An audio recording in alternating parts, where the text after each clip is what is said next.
Let's face the facts. The Iron Dome does not protect Israelis.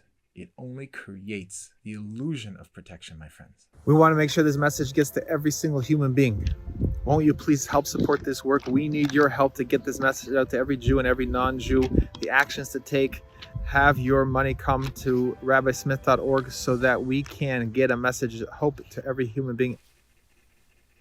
One can only want to scream when we hear Israel capitulating again and again to the very terrorists that murdered thousands on October the 7th and intend, may God Almighty protect us, to murder thousands more of Jews and Arabs.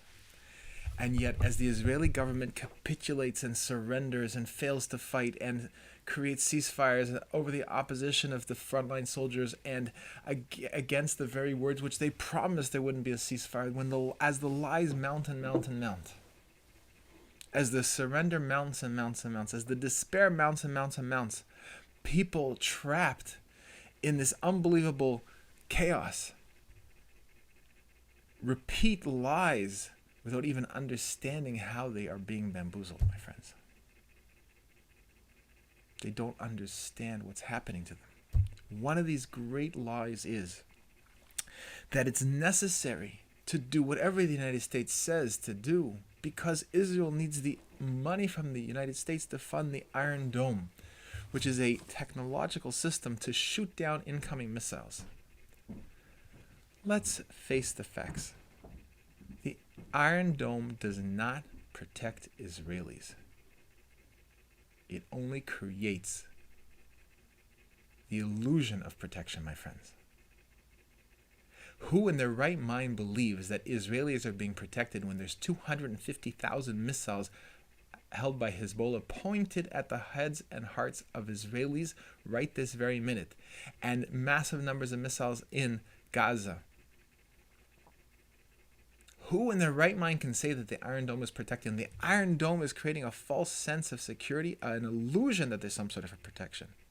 And the Iron Dome is the little bone, the little cookie given to the Israeli people to believe that it's okay to allow the missiles to be built up all around them and even shot at them because the Iron Dome is protecting them with only a 90% effectiveness rate. The Iron Dome allows missiles in, people are being killed and houses and property destroyed by the missiles.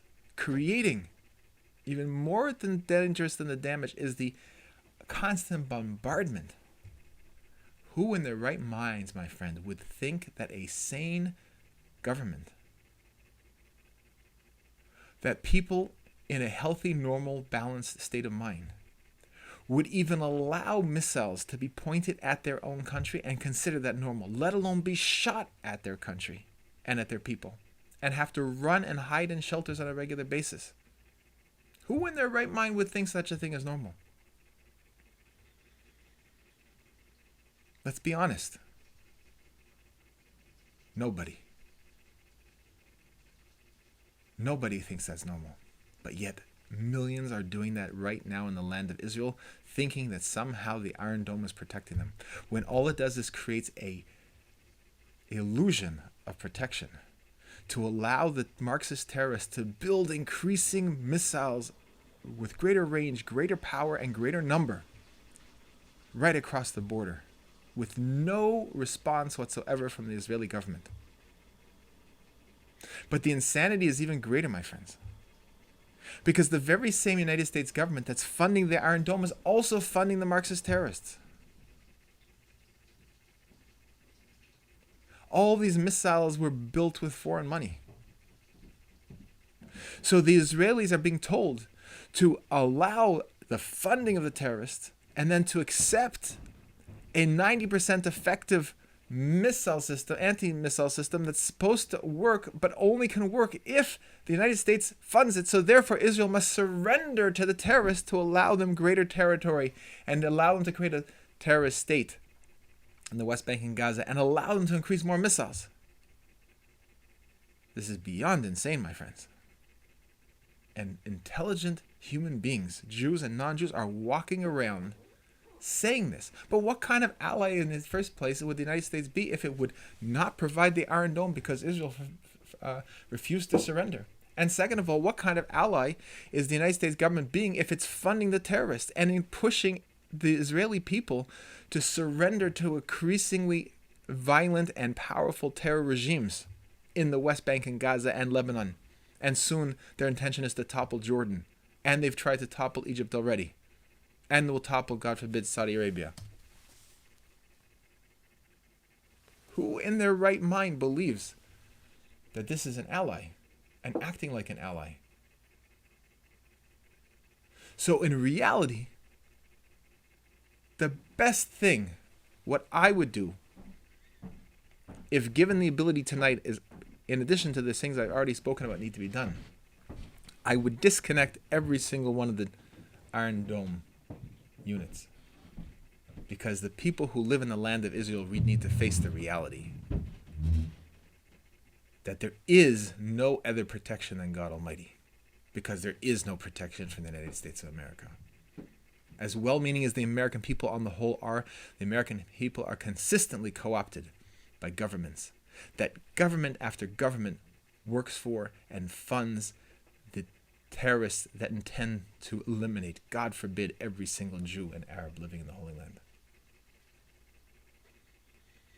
It is time that we stop living in this myth. And if we turn off these missile batteries right now, the anti-missile batteries right now, we stand a chance of recognizing that there's only one way to secure the safety of every Jew and every Arab that lives in the land of Israel. And that is to immediately take decisive, permanent action to eliminate every single missile launcher, and every single man who operates a missile launcher within 350 miles of the holy city of Jerusalem. That is the only sane course of action.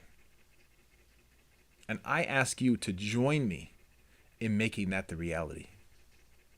To leave aside and drop all the lies that are being said to you. As the Lubavitcher Rebbe said to an Israeli military official who was feeding him one of these nonsensical explanations of Israel's repeated surrenders, the Rebbe said to him, either you're a fool or you think I'm a fool. And they definitely, between the cooperation of the Israeli government and those that spread false messages on behalf of the Israeli government and the U.S. government, they do think we're fools. Because they're not fools.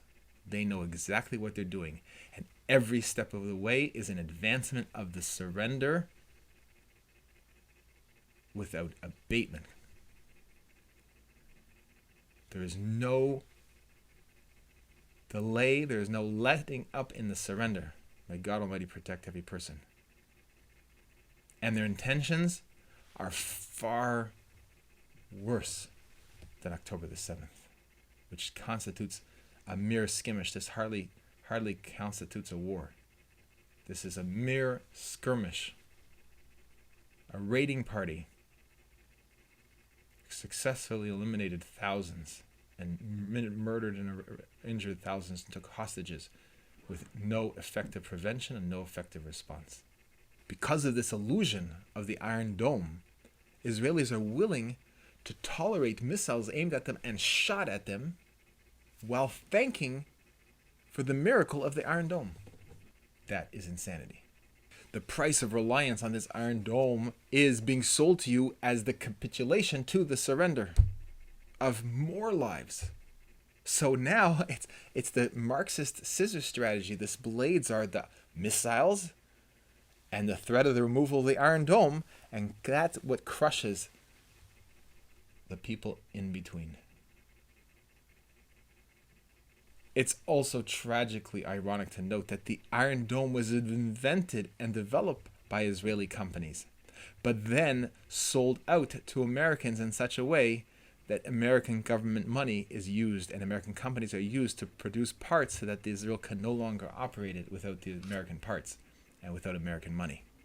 The underlying failure here is the failure to recognize that there's nothing besides God Almighty, and He is the only source of security for every human being, and particularly for the children of Israel, who he has promised to take care of the descendants of Abraham, Isaac, and Jacob.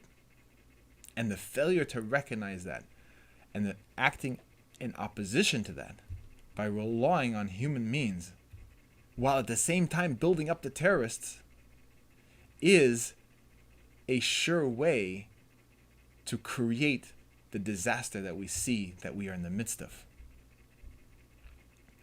What we need to return to is the unwavering, unyielding certainty of the children of Israel through all generations that their security could not come from any military force, whether it is mainly made up of Jews or not made up of Jews. There is no human force that could protect the children of Israel, only God Almighty. And any wise nation that has been successful in history has known that they need the assistance of God Almighty. That's why the United States of America was successful.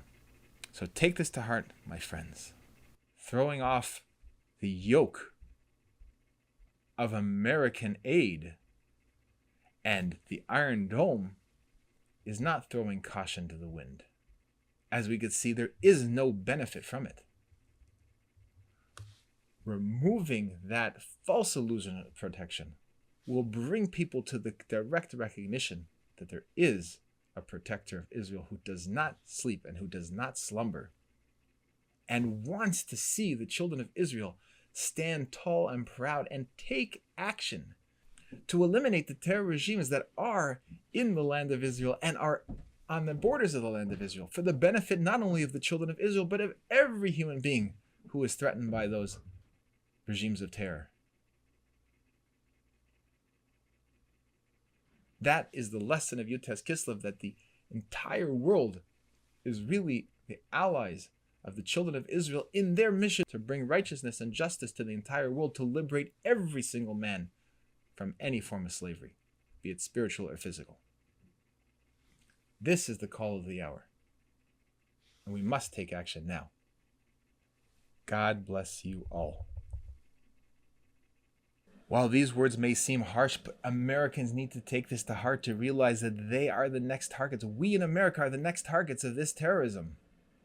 This insane thinking is what Americans are going through right now, and is being built for Americans to make greater and greater surrenders on every front. It's unacceptable to let this continue.